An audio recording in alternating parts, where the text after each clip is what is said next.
mayela lobaka lokola papa na ye mwana mayela salaka oyo nzamba lobi mwana mayela lobaka lokola papa na ye mwana mayela salaka oyo nzamba lobi HPD achat parcelle bouté na kimia na tranquille bandeko balandi émission na biso mbote sika ezwami bino nazana esengo akutana na bino à travers émission na biso po tosololaka surtout ntango bobengaka mpona koencourager biso komotive biso lisusu mosala ezokende kitoko. Merci mingi lelo nazana esengo parce que nazoyamba mosala na nzambe le pasteur Jean-Paul Mayata l'homme de la foi oyo wapi tokosolola na ye mwa minute moke awa par rapport ya opération achat parcelle pour Dieu. Opération achat parcelle pour Dieu et tokomi wapi tokomi une étape nini makambo yango ezoleka ndenge nini. Pasteur de la foi Zampanzi na ngai, bonjour l'homme de Dieu. Bonjour papa Rabbi Mavinga. Merci. Bonjour à l'Union sur Bozokazo Talabiso. Bonne santé. Oui, Seigneur a salé Sabiso. Confinement mboka mais Yesu Masia Nazareth a biso liberté. Nakazamite mapoto sambela. Ba nzambe bazolela babi bafongola ba église to banda na biso koyangana to komisa nzambe longo esalaka mwa bien ba fongola mpe kate. Bakamya mboka bonga ba papa Rabbi mboka biso ba fongola qui parlait ce qui mardi déjà ou mercredi Angola déjà bato bazo banda osambela. Tout ça va konza mboka de total bonga mais c'est qui est vrai que bakamya mboka nzamba sa grâce ba comprendre que Bible zoloba ce qui peuple na ngai atelemi abondeli nzambe na oyano. Donc l'église a une importance très capitale na mboka. Donc sur l'église ils ont fondamenté ce qui veut dire quelque part tout les nzamba zoyoka mais raconte l'église ils ont appelé l'homme sous parce que c'est un lieu aussi sacré. Juste au début le président tanzanien akendaki na ngomba akendaki kobondela na yebite soki omonaki ba image yango to po yokaki ata information wana. Oui namona yango na ba photo tout ça boye batindaka nde bandeko batindaka namona musu likola libanga musu afukami voilà to pas molanza emi parce que sans la prière on ne peut rien faire. Celui qui est capable de prier est capable de tout. Même bamboka ba Israël ba bamboka prière biso to za premier pays ils ont une prière. Le sang est très importante dans Mboka. Ils sont très importante. Voilà. Voilà, bon, sanga na robando toucher moi makam sous par rapport à l'actualité mais plus to solo là makam o etali opération HPD na mukuse na mulai nango achat parcelle pour Dieu. Pasteur de la foi 3 ans il y a l'église CFC toujours qui est na 4 ans. Oui. 3 ans et demi au sombi parcelle na Bombo numéro 20 na quartier 5 Nanjili et puis au lansaki sous Sombela topé opération achat parcelle pour Dieu to ko benga ngode to opération achat parcelle pour Dieu kaka la compagnie papa Rabbi achat je vois au lansaki opération à Liboso sombi parcelle ici que etongezali et après on ko relancer sous ya mibale et na wana nde to so la teba to comme une étape nini makambo ezo kende ndenge nini. Et au Sombaki, Bosombaki dans le Balingomba, avenue Bombo numéro 20, et c'est que Pietong Ezali, Bandi Waze Koyanga Nawana, mais Bazo Kokakagate. C'est un Xiko Bosomba de Soussou, Moussou. Voilà pourquoi on qui opération achat parcelle pour Dieu. Tu comme une étape nini? Oui, tu as évolué, je crois que Bandego Balanda Bisso la fois passée, même na Vasso Bino Bosalaki, et les hôtels, ça qui tu as évolué grâce à Nzam. Et on a profité premièrement. Na manifester gratitude nanga na bana nzambe nyonso oyo bo contribuer déjà na mukio nzamba pesa bino bo comprendre que nyonso tozo na mukilo yo so inkola jupe mana ito tika na biso et na insiste rappel logo na loba ngo papa Rabbi nzamba futa biso te pona ba biloko o toza na loka ba propriété privée na biso ba entreprise ba mbongo ba ndako afuti la biso na ngote mais afuti la biso na o tozo sala ya malamu pona bandeko mususu pona musala na ye nde ya mwana nzambe afuta biso ya Bible lobi après la mort ce sont que nos œuvres ne kolanda biso même si la mort est nanouté et que Christ revient aujourd'hui ce sont aussi nos œuvres ne ko témoigner biso donc HPD na remercier bandeko nyonso déjà Obosali déjà ba premier panabino nzamba bomo apambola bino je suis infiniment reconnaissant nazomona koma bozo bunda pour que to réaliser projet autozana moya achat parcelle pour Dieu papa Rabbi tozo évoluer bien ce qui to yesu na plateau na yo awa pour topé sa compte se rendu que le bac tozo kende bien mais Bible lobby la fin d'une chose vaut mieux que son commencement et là on va passer dans la banque les années on y va dans un bon bapesi ba financer église bazana ba tient na compte église ba réalité pas mon qui te ebi lobby te ndeza kuna na banque au cas aujourd'hui il y a quelque chose qui arrive au moins na début dans lobby au sombi les angate na somba to sangisa ngana cheyanga bana nzambe pe ba check partout baza ba chepe ya bango de la même manière lobby ndenge au sombi mais pour ça to sombi biso nyonso so il le lopé échité que mbongo wana to zana ngoto sombi lopango te et que soit banque sali ba venti pour tout le monde on mboka au banque c'est sala biso ba venti banque sali ba venti et au tomber le konanga ba nzambe ba loba mais parce que to pesa ki yo mbongo pour to soma lopango siko et ça souté to pesa ki bino comme to pesa ki yo donc voilà et on a aux bon de la banane nzambe nzamba sa biso grâce to que na biso na suka donc on évolue bien jusqu'à là par la grâce de Dieu.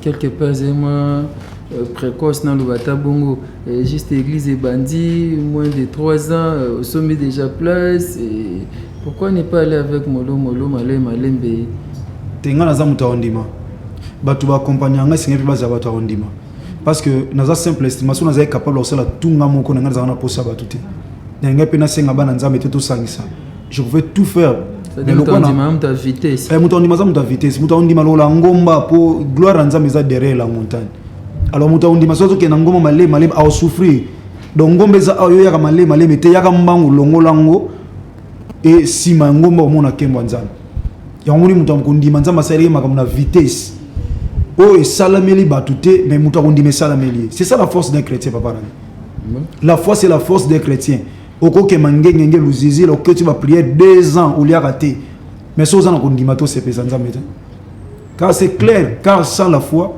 il est impossible de lui être agréable. Il faut que ceux qui s'approchent de Dieu croient que Dieu existe, pas seulement qu'il existe mais qu'il est aussi le rémunérateur de ceux qui le cherchent. Mais moi je n'ai jamais cru à l'échec donc toute ma vie dans mon agaga c'est Dieu qui n'a pas voulu. Je me limite par là. Na sala non effort et simbité na force, simbité na force. Vous attribuez à Dieu votre échec. Ce qui est simbité, c'est Dieu. Mais oui, parce que mon temps on nzamba ko échouer té. Sur simbité c'est que le temps, c'est pas encore le temps. So tin koki e ko simba et papa rabi. Ya on pour mon chaque parcelle tant to bandaka na ML, le Seigneur m'a dit na ML de Paris kolo le panwaza bien na saluer bon papa Emma na maman Joséphine baza ba tout monde tellement mité à malam to ba bisinga ba ko menacer.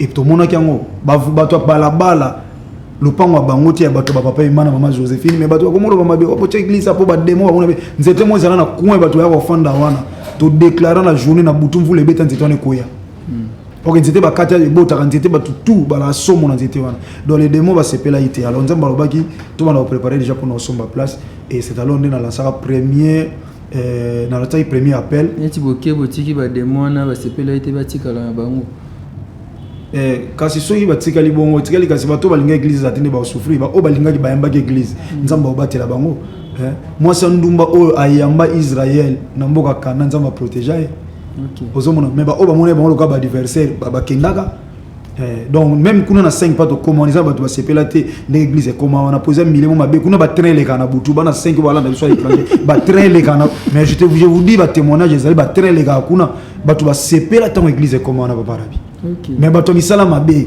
eza bitumba pona bango mais nani salonga Christ mutalonga azate donc Christ a triomphé kaka donc nous sommes dans le Seigneur et nous sommes appelés pour triompher. Wow, nous sommes appelés pour triompher, on est dans le Seigneur, c'est ce que l'homme de Dieu a dit et c'est comme ça nous allons triompher to banda kolonga kaka to banda kolonga kaka mais motivation ya go banda opération HPD 2 et où t'as wapi en fait du fait que le pan autant au côté déjà to linga to somba entre 2 parcelles banda ko teka mais to zena mbongo somba moko et on to somba moko mais wana pe banda ko teka ba somba ite to comprenez ka izana ngolanga janzam atomona objectif ko to somba ngo to somba auto kangami nango je crois na expliquer bande ko to ba moni ndeko moni ke to somba pe ba prix on est pese mo belé makas ndeto no somba na so 3 quarts wana au sauter to sauter on a poto ko 19 tu sommes à 18. Tu sommes 3 quarts à 18.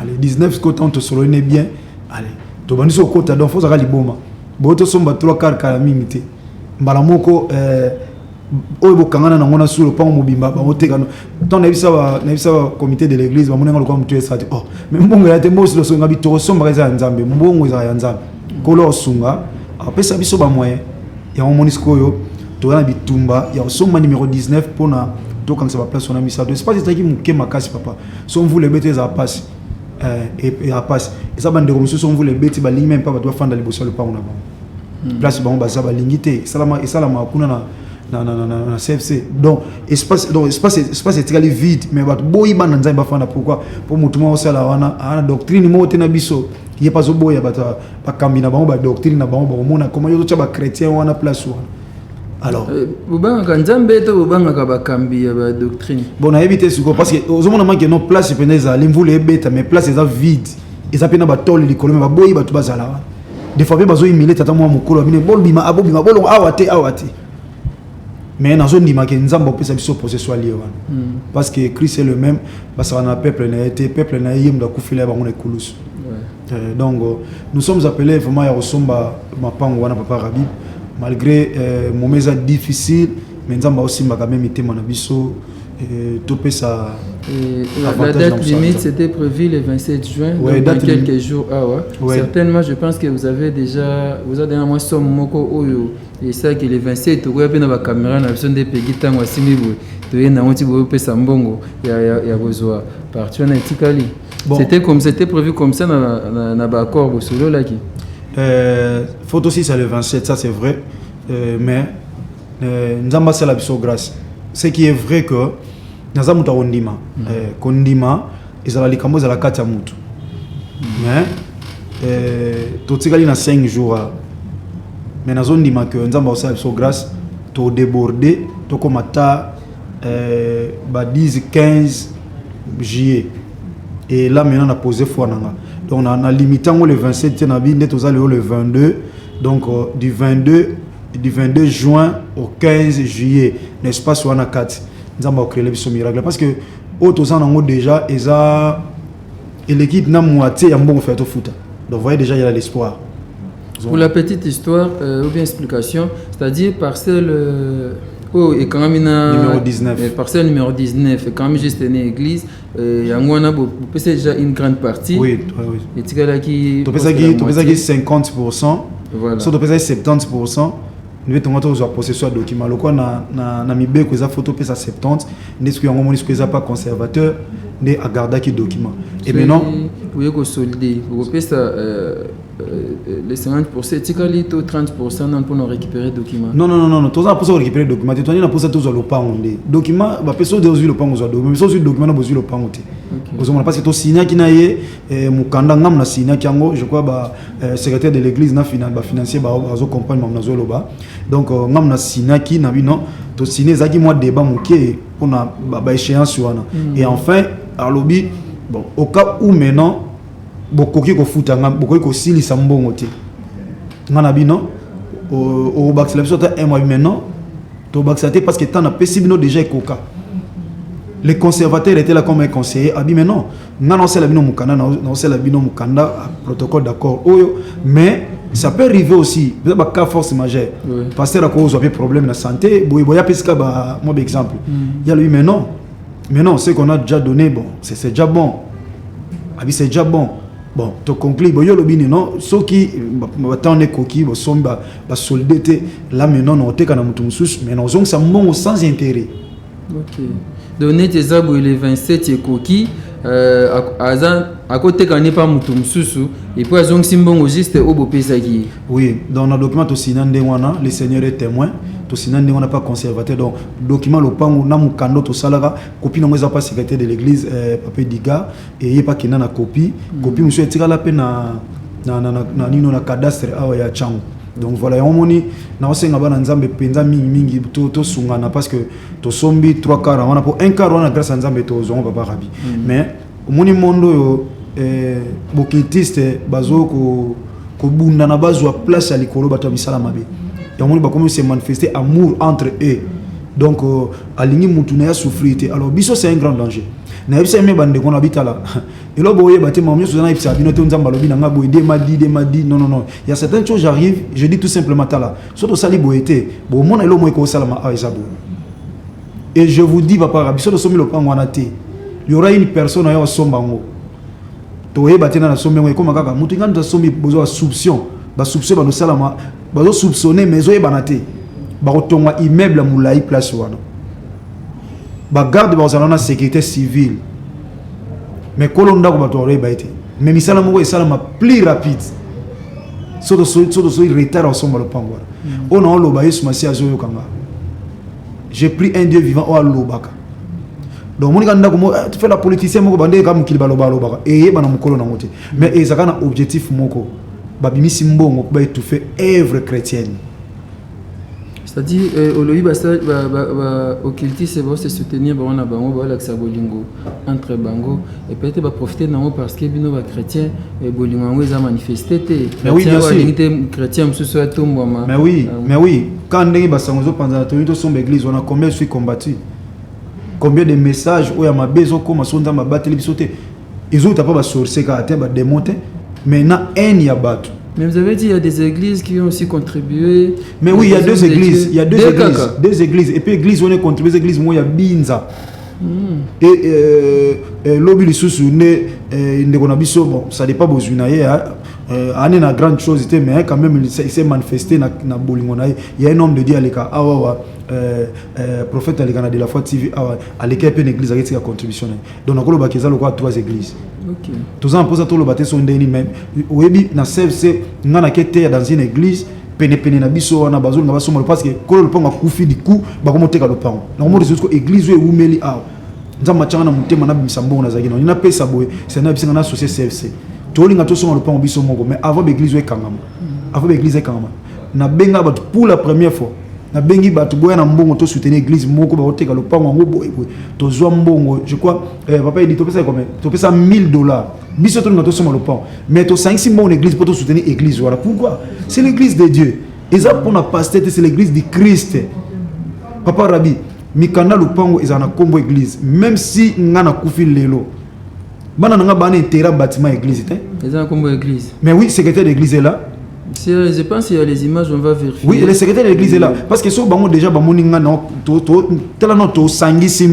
c'est vrai que je suis la première personne à jouer au Nzamba Pesanga na Tchaka.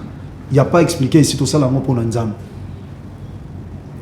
Naouta dans les néants, Mouta Pesanga le Nazata na possibilité sur le Nazuité, Lobi na Koro Zuata, Moukola Lipa et à Yesu Massia à Nazareth. Alors, je n'ai pas peur, je n'ai pas des arrière-pensées, je n'ai pas crainte, ni Sogi ni Sonani Lo Nachana Moussa Nzamba. Non. Nebise moi si nanga tant na sala nzam na cham makamu na mbongo na na chaka sacrifice na musa nzam c'est alors nzam azobatela bana na azobatela foi azobatela na peuple na yo apesa ngai pour ngamu na zano sacrificateur. C'est bon l'homme de Dieu, le pasteur de la foi, je pense qu'on va suivre les images tozaki na terrain to kitaki to bandaki na avenue Bombo wana numéro 20 to continue église to keti voilà s'il vous plaît na linga to c'est parce que le moment où soulever avec beaucoup de respect et émission parce que au moniteur lobby Bokiti c'est bazo se soutenir ni na osoba mais ba chrétien bazo se soutenir était pendant que ba chrétien bazo se soutenir était diable bazo profiter armée moko e bundisa ba soldat nango isa armée chrétienne donc chrétien oyo azo bundisa chrétien oyo pasteur ozo bundisa pasteur oyo évangéliste ozo bundisa évangéliste oyo mwana nzambe oyo azo bundisa mwana nzambe oyo mais pendant que Bokiti c'est lelo tout le monde on a entreprise à place ya mboka na biso ebele parmi les entreprises et belé oyo penza ça la ke batu ba ko sala mais voko takuno mona batu mo ba déjà ba initier à partir de l'université tant azo poste na yo avoko tazo tuna yo au sambela wapi et bazo chasser ba chrétien parce que ba libaza la bango na bango parce que bino bo étouffer bango mais chrétien zo sala na bureau azo étouffer moninga ne chrétien ko ça ego za nini buzo ba chrétien to pe ezaka ka lolenga ba chrétien c'est manque amour ka papa l'église mais vous prêchez l'amour oui qu'on prêcher chrétien c'est le synonyme d'amour mais c'est pas ça qui se passe dans les églises. Il y a des hommes de Dieu au bana bolingoté, il y a des bananza ils vont bolingoté, il y a des collaborateurs bana bolingoté, il y a des leaders ils vont bolingoté parce que ngana lo bana on a c'est papa Rabbi moi si ngana kufa na vérité na monoko non kufa na vérité ya liloba nzambe kaka ya makamsuté non kufa na vérité na monoko parce que na lobango s'il y a pas l'amour dans l'église to kanga l'église au fana sonanda yango na tout autour na lingana ba orgueillité na ngamo na mutu amona na leki muninga atosa na bilamoni bilaya ya yo moko et na tongo to ki na kolati sango bato wana mbongo no ya yo moko donc on a terre bon église l'amour parce que tout ce que nous faisons c'est cette des hommes papa objectif est à mon rôle là. Et maintenant mutu aza chrétien et a confier ni pas chrétien aussi longtemps bolingo eza na bon en fait ça s'appelle quand il bandit les lotés pour Bible lobby il y a rien de nouveau sous le soleil mais Bible lobby scandale il y a tellement à l'air à la personne à qui scandale arrive. Ils ont malheur mi bakangi libanga mune na kingo pa boake na mai oh c'est déjà ba bomio libanga mune na kingo boake na mai so kufi déjà pour se soulever té donc ibana nzambo ba hôtel biso to e baka soki bandinga ba sala mabe na christianisme sala malam parce que on rendra à chacun selon ses œuvres kala tozo yemba soko zangi bolingo oh mon nzambe mais c'est ça c'est la vérité.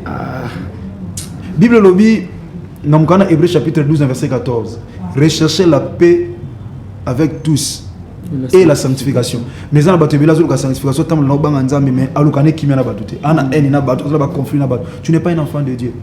Voilà, merci beaucoup l'homme de Dieu. Nous allons suivre en image. Et tozaki wana toke. Je pense que bien nandenga sima kutu, ya sima ya église toke, de l'accès parcelle, place ba sombaki. Ça demande de l'argent. Il faut vraiment de l'argent pour ba nzambe. Ba yanga na kana kimia, le kumu kembo mastan joli ezonga pa yeme Yesu Christ en Nazareth. Tolandi bilili obonto zonga tokoba lisona biso. Toza awa liboso ya centre évangélique de la foi en Christ temple oyo tosomba ngona ba contribution na biso na première opération HPD achat parcelle pour Dieu yango permettra ki tosomba lupangu oyo avenue Bombo numéro 20 na quartier 5A na Njili tant tosombe yango nde bandeko nzamba pesa makoki nzambe apesa ki makasi pe makoki to contribuer ki lisusu na opération achat parcelle pour Dieu totongaki temple oyo kitoko bozali komona boye nde mosala na nzambe apesa ki lisusu deuxième opération toko ba lisusu na HPD pambate bato bazali koyanga na libanda so mvule beti tozoko pola awa esengi totongela nzambe lopango to élargir espace ya batante ya kolo nde tobaki na année oyo 2020 banda bandaki yango bandeko ebele ba contribuer ki tozo pesa mno matondo mingi merci pour la contribution na bino nyonso ba na nzambe pour na kosombela nzambe lopango nde permetaki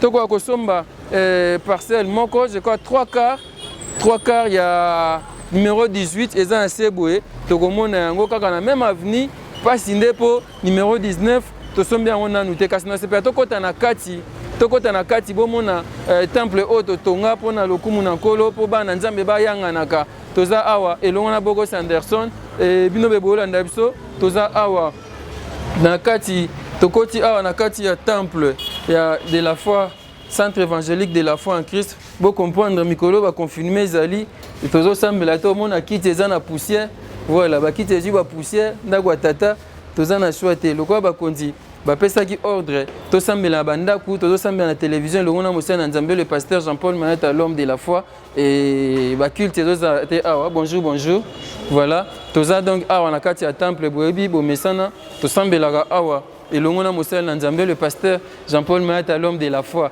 espace oyo bomoni tosomba yango na misolo oyo bino bana nzambe elongo na bafidèle nyonso ya CFC tocontribua nde tosomba espace oyo totongi yango boye bomoni yango déjà bomesana awa mais même si tosali boye Bogos Anderson nango matananga boye bandeko bazomona même si tosali boye bafidèle tokokana na kati te espace yango ezalaka muke yango bom na mbunda ezwi poussière espace yango ezalaka muke yango bomoni tozobunda na cadre ya opération HPD oyo tobandaki année oyo le 31 décembre l'homme de Dieu alobaki opération HPD tobandi yango susu au thème na biso ya année ezali élargir l'espace de sa tente dans la mukanda ya Luc 7 1 à 3 to élargir espace ya tente ya nkolo bongo epa ko élargir espace na biso ndako ya nzambe esengi espace ezala po biso nyonso ata mvula ezobeta to yanga na kati awa ezamala mingi so na obima na ndenga sima boye na obima ndenga sima mpona ke ekota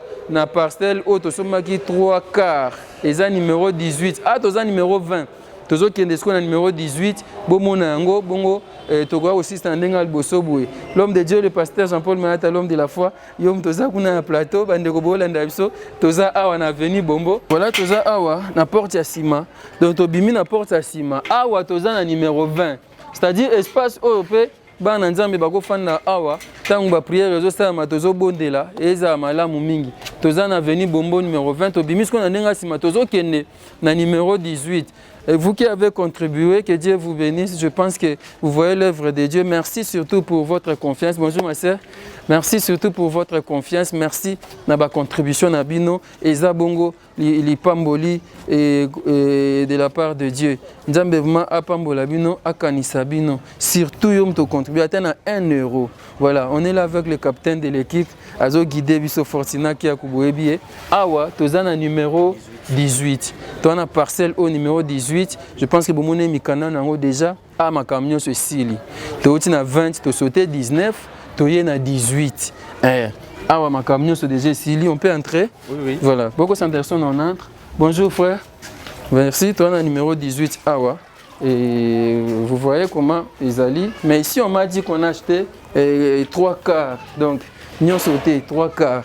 Ah ouais, on a 18. De côté, ah ouais. Voilà, il y a des gens ici. Bonjour maman. T'as là déjà. T'es bandé nini. Fortina. Ah, d'ailleurs, tu m'as banga. D'ailleurs, tu m'as banga na groupe électrogène. Tu sais qui wapi? Pour tu sombi 3 quarts. Anderson, c'est-à-dire place Toloeza. C'est ça non? Ah ouais. Biso to sombi ngambo. To sombi ngambo. Ah OK. Donc to sombi elo 3 quarts. Kaka ngamuni etikali ya bango kuna. Ndako yo kaka mutu etikali ya bango. Il suffit de négocier s'il y a l'argent, on achète ça aussi. Merci. Donc vous comprenez, cette maison kaka ndeto sombite, mais ceux qui makoki ezali et que misoloye to kosolana bango to sombi pe ndako oyo wana to zui numéro 18 nyonso. Wana to zui parcelle au numéro 18 nyonso et tikala sikoyo numéro 19. On a beaucoup de images, biso pe tozobima mais au moins lento kayas.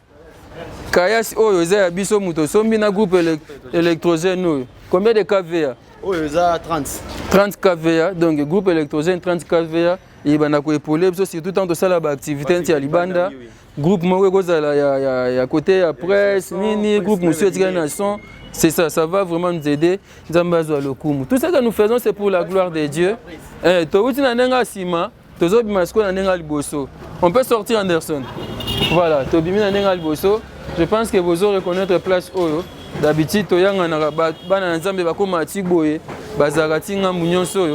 a, grâce à Dieu, pour espace qui vraiment, lorsque vous contribuez pour acheter la parcelle pour Dieu, je pense que vous avez vu la preuve, on a acheté cette parcelle 3 quarts. Donc, 1 quart où est juste un certainement, ouais, certainement ils vont aussi liquider ce que négocier merci pour ça, vraiment merci mingi na ba fidèle bandeko nyonso o ba contribuer pour na chaque parcelle pour Dieu. To le ba ki yango makambo bino bozo sala otini mbongo na yo ezate otolia yango to sabwe to kosomba lupang pe bokomona yango lelo to yeko laksa bino parcelle auto sombi yango yo kutna moyi ba locataire msuda ya ba bimi sikoyo oyo yezo senga to somba lisusu biso to na 20 to 18 yezo senga sikoyo to zwa susu 19 ça demande de l'argent et puis ba c'est ça que mkona ngo azoteka c'est ça non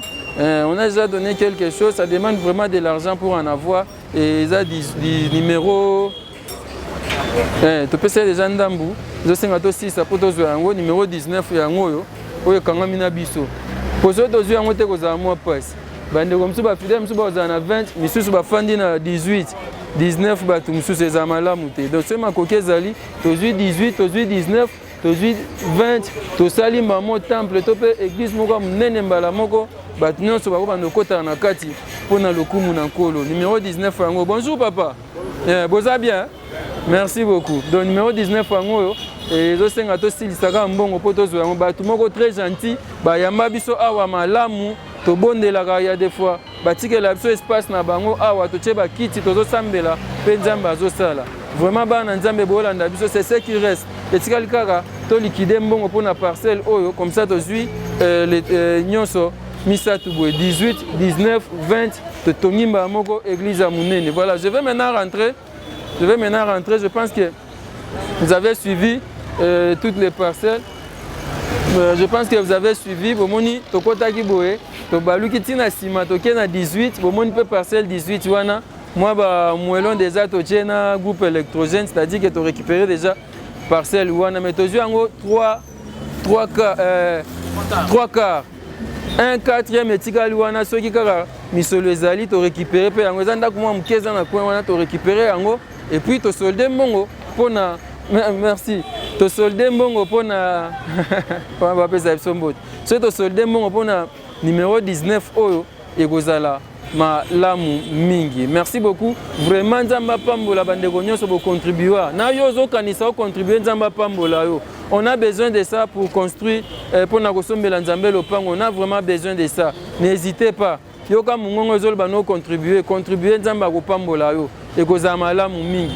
Kota makambo Nzambe po ya kota makambo na yo. Voilà, merci beaucoup. Je pense que bomoni ba image wana tozaki na église toke na parcelle oyo déjà église esombaki etikali kaka un quart ndako mwa moke bomoni mopanzi wana ezosenga kosomba yango mpo je ne sais pas peut-être eza parcelle eza église mais ndako mosusu ya moke eza wana eza lupango ya bato mosusu ezala malamu te oyo nde ya katikati ya 3 parcelles awa église 19 et puis 19 wana nde faut aussi ça misolo 50% misolo tikalaki pona ko somba yango. Et d'abord pasteur tango au mona boye quand même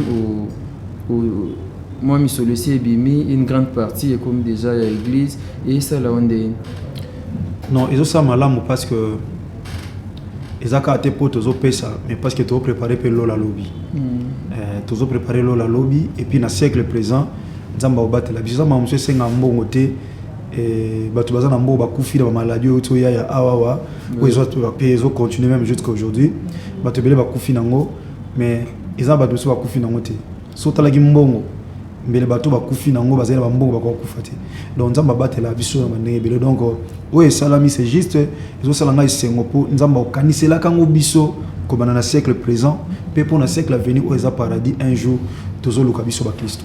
Et si comme malamu akolo na nde yango yo osombi o contribuer un jour soko kota na mikakatano ye kakata na mir oyekami na mir wana obeleli nzambe kanisa ngata na mir oyo ekozala malamu mingi basenga sine malembe toke na koshite. Je pense que ata image et illustration tout le monde a des documents pour moi et ça que chango ezate ba documents où ils en a combo église parce que le centre évangélique de la foi en Christ les amoko église ils en a KDC communauté d'assemblée de Dieu ouais c'est-à-dire ndenge bozo somba lupango boeza ya KDC eza ya mutute ya KDC voilà donc ba image bozo mona en illustration eza ba image ya ba document ya parcelle oyo et centre évangélique de la foi en Christ basombi eza donc moko ya ba église ya KDC communauté d'assemblée de Dieu izo sala malamu mingi pasteur de la foi malembe to chité na biso et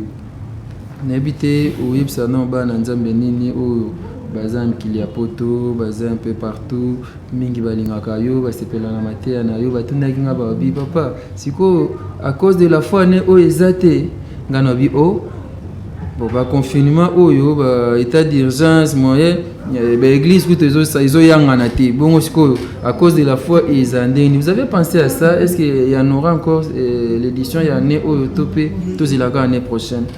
Non, tous autres années mboko ezo évoluer pour la cause de la foi parce que tu as fixé date c'était pendant que balobino bato bazala 1 mètre alors la campagne les mois passé et on te ose la gande mboko etambola bon mètre nyonso ye moko mtayibi so Yesu Masia Nazareth alobi ekozala ne oyo ekozala muta opekisa ozala te et on te ose la ka mètre ndiye moko ordonné kana ndenge ya lingi.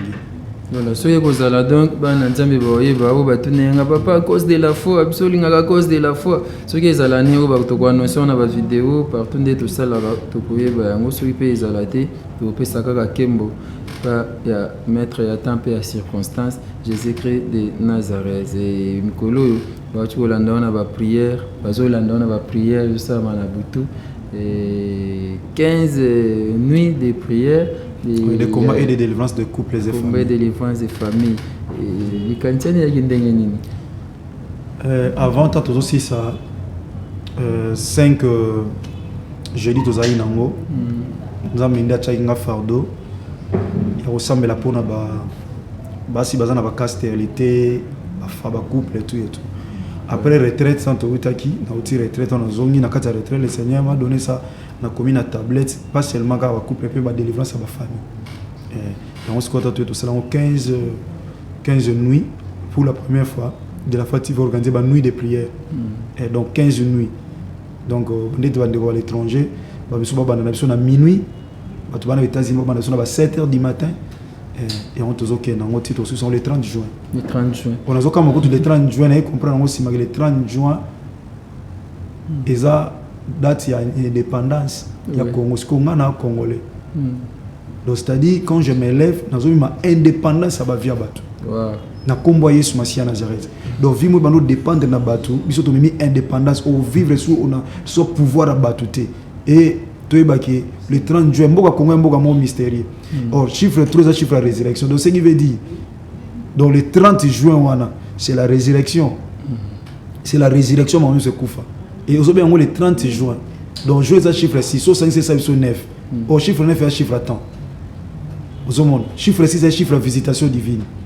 Donc quand Nzambe a résisté makamuna yo a visité yo malamoko tant na yo ekoki. So sanksi nyonso et même lieu résurrection makamuna nyonso chiffre 3. Wow. Donc to chité penza dans makamuna le 30 juin. Ouais, le 30 juin indépendance et kota na vie ndeko moko, indépendance et kota na famille moko. Donc le 30 2020 année au mutu fazo 20 c'est 20. OK. 2020. Bah 20 000 balles. Au 10 20. Sauter à l'étalio. Élargissement. 20. 20 c'est 20. Bah 20 000 balles. Merci beaucoup l'homme de Dieu. Je pense que par rapport à chaque parcelle pour dire encore un message, je ne sais pas si vous avez une caméra nini, comme ça vous lancez et ça peuple de Dieu. En fait, Nazo, merci papa Rabi Mavinga. Balanzambe, nyonso boza partout. Batolanda biso na mboka wa kotoni. Kota mbakana soki nini nyonso wana mbakana na kenge voilà batolanda biso tina kenge kuna kenge na kenge kuna bande bolanda biso na Congo central na Mbujimai na Kisangani o bolanda de la fois TV même awa na Kinshasa o bozana kato eba iteke bino pe ozana biso mais tu veux comprendre que ozana biso nzama pambola bino mingi bande boza partout à travers le monde na pesa bino message koloba que bosala nga confiance et confiance wana yango tozobatela tant toyoka tosomba mesa tosombi pe mesa tosomba kiti tosombi kiti nde tozoyokana bino nyonso boza bana nzambe équipe église ité tous les chrétiens même non chrétiens aussi peuvent soutenir musana nzambe lokola soda oyo na Luc chapitre 7 mokonza ba soda sala ki dona bondeli bino na lingite nazala humilier pour na sali mabete mais pour tosangisa ki bambongo et likamusenga to sa to sali yango te pour ekoka kité zena bato mususu bazana pouvoir te batuna na bango te on comprendre que pasteur na pesa ya salité or ekoka kindete alors pour tobeta libakute na mitema batu na souci na zana ngo nde to sala ki ya liboso le pongo liboso to sala le pongo mi balé ensemble na sengi pe na bino to succès to sala su o misa to po nzamba ya bipazo ma biso bon mona lokola mutali bomba po il faut to soma su le pongo mona ngomba kuna pa to kina ba prière to soma le pongo wana po za la lié de prière nano isilité mususu c'est ça la démonstration de la foi d'abord comprendre ngeza mo liboma mais nzamba ko kisela biso ngo lokola nzambe donc na bondeli bino bana nzambe pardon penza na se bino pardon bato ba interpréter na ndenge na bango mais ngana bondeli bino na komba Yesu Masia Nazareth amona fardo ya mutema na ngai na tina na musala na ye bino pa pesa bino ngai apesa nga bino pour que to ko soutenir na lobaki on pour anniversaire bo pambola nga te mais to sala HPD donc ndeko pena omona que na souci ya musala na nzambe oyo pour lobi na olekana na ngai na kozala te mais église ya nzambe so Christ amizongi na nte kotikala toujours ndako na nzambe ndeko sentir fardo ona mutema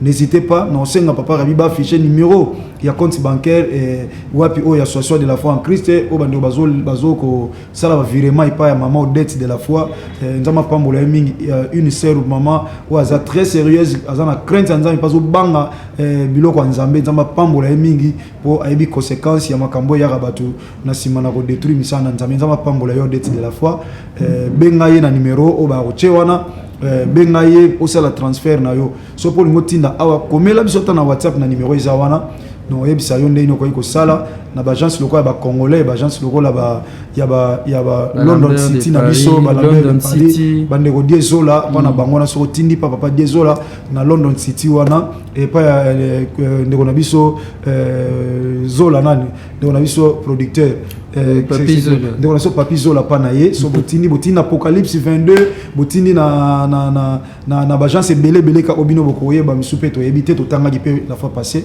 na ba ria to rozwa pour ba monogramme ba western ba comment na biso ko moins compliqué kuna donc ba congolais so bo pesi to rozwa sans problème ou soit vous virez pas ma modette il y a ebine na ko sala pour comme la biso pour to s'acquitter na likambo oyo vraiment na bondeli bino pardon penza mingi na yebi que ndeka na zolo baba tuna muntu comprendre likambo na ndenge na ye mais auto sala Yesu Masia Nazareth muntu za témoin pardon bana nzambe to sangisa to sombela nzambe lopango et ça sera pour la gloire de Dieu nzamba okanisa yo na santé okanisa yo na musala na yo okanisa yo na libota no okanisa yo na libala no okanisa yo na nyonso oya yo elola europesa mela yo na nzela na otosa mungongo na nzambe tata merci mingi na bakulutu o baza lokola ba soldat ba tia bango pene na ngai ba papa moi mikolo makasi à l'étranger papa Rabi to banga nzambe pona nzambe to banga su nzambe pona bango to banga nzambe pona nzambe mais to banga su nzambe pona bango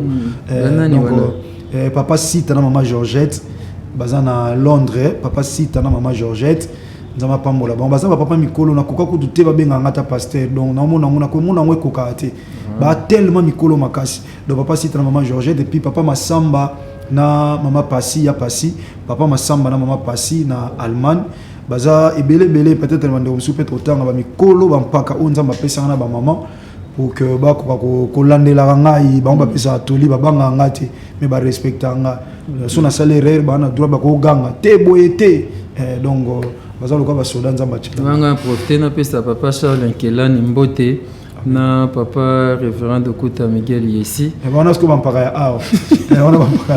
toto zane lobby papa Charles Nkelani pata tato longue pas nous na moi sinanga tato longue pas na ye ndeto kene super révérend de Kouta Miguel Yessi c'était hier de tozo moi tananda kuna ye to solo li epi to eta la sous révérend de Kouta Miguel Yessi mon père spirituel bandego babenga ki papa Rabi yambela so papa Charles Nkelani to gozani to gosolola boimdenga lobakane sala nga bien na benga boba mbutaza bantu voilà to komi vraiment na suka ya lisolo na psia lelo et date limite pour na ko solde mbongo ya parcelle où ekamamine église numéro 19 eza le 27 juin oyo ndeko ozana muke ongi au contribuer au saisir topé aux olipamboli à travers geste au ko hésiter ou benginde pasteur otolo ba topé ba numéro eza affiché wana utinde za malamu mingi so date eleki peut-être za moi koko so menzamba osonga je sais que e kozwa makaka merci beaucoup na bande ko tozena bango lelo une équipe technique wana pesi merci pas frère Peggy Tango ba wila na bango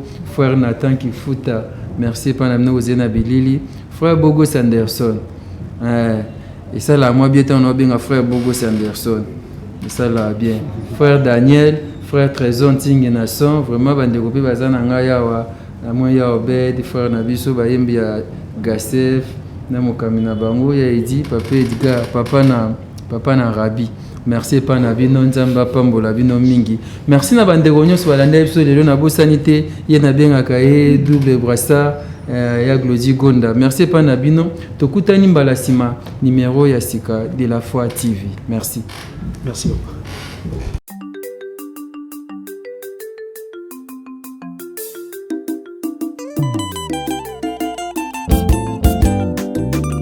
mwana mayela lobaka lokola papa na ye mwana mayela salaka oyo nzamba lobi mwana mayela lobaka lokola papa na ye mwana mayela salaka oyo nzamba lobi ashpedi ashapak sele pude na kimia na tranquille